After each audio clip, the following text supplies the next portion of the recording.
In order to figure out the force P required to hold the 50 kg mass in equilibrium position of the pulley system as shown in the figure, we can solve this problem by approaching individual components and developing their free body diagrams, and then combining the equilibrium equation to figure out the value of P required to hold the 50 kg in equilibrium position. So to start, let's develop our free body diagram of the square block having a mass of 50 kg. Now we need to convert this mass into force. So 50 kg is multiplied with 9.81 meters per second square. That is the gravity value. This gives us our force of 490.5 Newton that is acting vertically downward.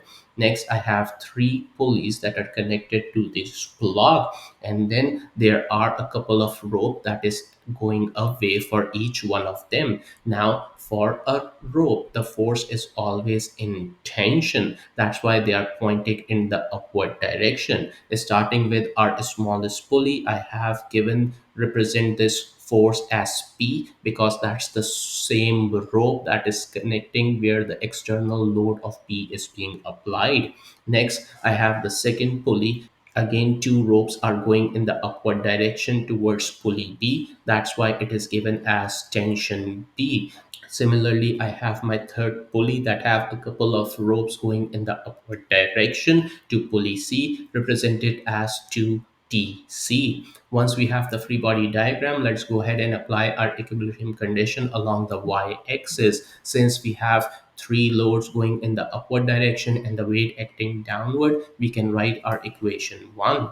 Once we have this, let's go ahead and move towards our pulley A and develop the free body diagram here. Now, in this case, I have three ropes that are going over the pulley and all of them will be in tension, so going away from the pulley. And since it's the same rope that is extending along, so I have the same value of tension given as P here.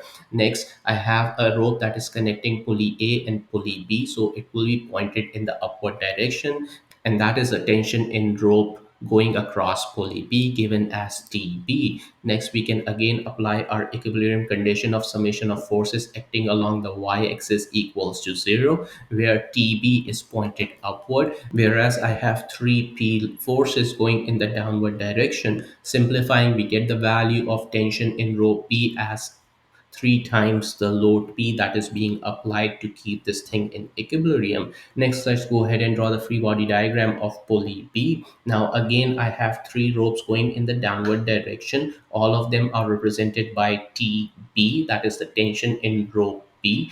Next, I have a rope that is connecting from point B to pulley C that is given as TC. Simplifying, we get our value of TC in terms of TB. So our TC is equals to 3 times TB based on our summation of forces along the y-axis. Now we have already solved for TB, that is equals to 3 times the load P. So simplifying, we get our value of tension in the rope connecting pulley C as 9 times P. Now, once we have the value of TB and TC, we can go ahead and apply these values in equation 1 and solve for our load P.